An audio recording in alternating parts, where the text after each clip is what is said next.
Good morning. This is Micajah Jackson with the JFK Report. We're here in downtown Phoenix, Arizona, the last day of America Fest, hosted by Turning Point USA. It's been a great turnout. We've been seeing hundreds of American patriots, thousands of American patriots. It's just been a great turnout. And here next to me is, everyone knows it's Brick Suit. How are you doing today, Brick Suit? I'm doing great. Having a fantastic time here. I love it. You got the Brick Suit. You got Let's Go Brandon on. You're just a great guy. I've even seen you at some of the events. You go to the rallies, you stand out, you're a great American patriot, you're out here just talking to everyone. You're just a great, kind gentleman, and that's what we appreciate about you. So now, how did the Brick Suit come along? The Brick Suit started, I was, when they first started deplatforming people in 2000, I think it was 2019, like when Alex Jones was taken off and when people were being deplatformed from Twitter and Facebook and stuff like that, I started wearing a MAGA hat out in public in San Diego because what I wanted to start doing was doing memes in real life. Actually going out in the public sphere at a time when it was definitely not popular to be a Trump supporter and a Make America Great Again hat. And I would go to sporting events and farmers markets. I would just, Saturday, I'd call it Saturday Hatter Day. I'd put my hat on, I'd go out and just be visible. So an extension of that in the summer, I had a trip planned to go on vacation back in DC, and I was flying into Dulles. So I figured if I'm going to fly into Dulles, I have to do something much, much more than just wear a hat. And so I looked up wall suit on some stroke of inspiration, and I found one. I purchased it on Amazon, and through the grace of Bezos, I have become Brick Wall Suit because I had that all set to go. The day before my flight left, Trump announced a rally in Montoursville, Pennsylvania. It was only 120 miles away from where I was at. I was able to make it. I got in the front row and I got called up on stage, and ever since then, I've been Brick Suit. Wow, that's awesome. That's great. He's a great guy, and what I want to piggyback off real quick, you talk about wearing a MAGA hat and everything, and what I want to tell the audience and the people out there, when you wear a MAGA hat, it's not about President Trump. It's about America and symbolizing the United States. That's what I tell people. When people ask me, you're pretty brave for wearing a MAGA hat out in public. It's like, it's just a hat, man. I'm not here about Trump. I love my country. My family's been here since the 1650s. It's not about Trump. That's where people get us wrong about being pro-America and supporting Trump. It's not about him. It's about this country. Correct. And now to go back to, you're really big into memes, so just give me a little bit more about the memeing you do and how that began. Okay. Well, I was doing memes. I wasn't doing anything until CNN doxed someone on Reddit. I was kind of a lurker on this forum there called, or not a forum, it's called a Reddit, The Donald, and I enjoyed their content for many years without being a member and contributing to it.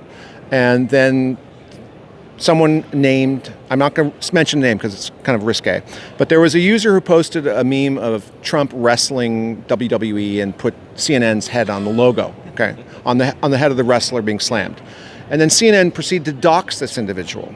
And that really made me mad. So I started memeing actively after that and was doing stuff primarily online. And I still do some image memes. I post them on my Twitter account, which is @brick_suit, just brick with a little line and then suit. And so, I have a lot of friends from there that I made online while we were doing in the meme community that I still interact with.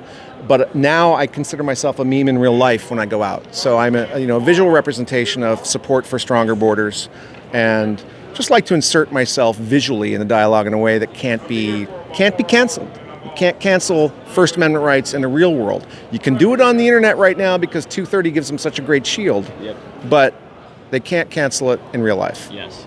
And we're just finishing off here with two things real quick. What would you like to see the country to be at? Where do you want to be at now? What do you want to get fixed? Then after that, just tell people how they can support you, follow you, and your social media if you have any websites to help you out. Okay. The number one issue, I think there's two really important issues coming up that are inflation and immigration. Yes. The one that I'm primarily focused on because I have limited ability to impact fiscal policy is immigration. And immigration is a twofold problem. There's a lot, actually it's multifaceted. We have a lot of laws that enable and incentivize people to come into America illegally. In fact, we give money to the UN. The UN then funds NGOs, non-governmental organizations, who then take the money that we gave them and give debit cards to illegal migrants in Central America to fund their trip. So we're actually, in some cases, paying for people to invade America.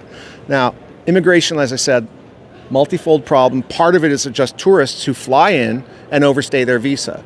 So border controls do not solve the entire problem. We have to remove the incentives for people to get here. We have to possibly re-examine the 14th Amendment interpretation of birthright citizenship. That's something I would like to see addressed.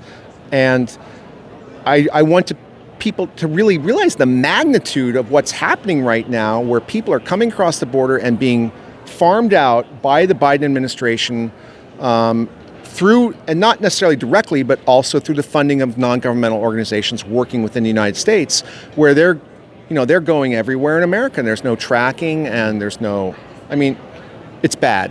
You hear people say it's bad. It is bad, and it's not.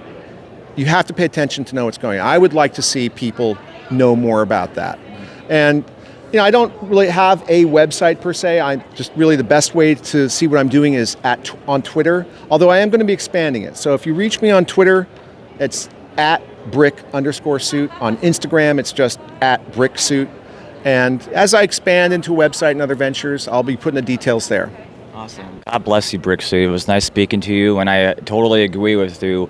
We have to reevaluate the 14th Amendment on this immigration, because if you're not a legal citizen, the Constitution does not account for you. You have to be a United States citizen, Subject to the laws of the United States. And the question is a foreign national in our country illegally fully subject to our laws?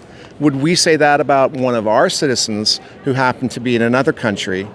They're no longer an American citizen. They're now a citizen of that country just because they're there and fully subject to the law? Of course not. We wouldn't do that. And yet we extend that privilege to people who enter our country illegally. All right, guys, you heard it from Bricksuit yourself. He's an American patriot. He's going to keep fighting and doing the fight. Follow him. He does great memes. So we're going to put America first, and we're going to put God first. God bless the USA.